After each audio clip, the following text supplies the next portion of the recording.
Hello guys, সালামু আলাইকুম। আপনারা দেখতে পাচ্ছেন আমাদের সেই পছন্দের একজোড়া কোকাটেল লুটিনো। গতকাল আমরা মিরপুরে গিয়েছিলাম। মিরপুরে গিয়ে অনেক ঘাটাঘাটির পরে একজোড়া রেড আই লুটিনো পাখি নিয়ে আসছি। পাখি দুটো মাশাআল্লাহ অনেক সুন্দর, একদম রানিং পেয়ার, ডিম বাচ্চা করানো আছে।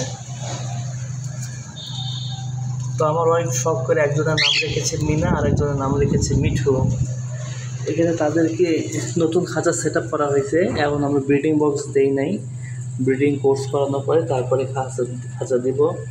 একটা মইদা আছে, একটা দোলনা, এখানে কিছু খাবার, সিড মিক্স, আর এখানে ছোলা বুট ভিজা রাখা হয়েছিল গতকাল, সেইটা পাশে পানির বোতল সেট করা হয়েছে। ওদের এখানে একটা কাঠের বা ডাল দিলে যেখানে তারা বসতে পারতো খুব ভালো হতো। তার মাশাআল্লাহ খুব সুন্দর।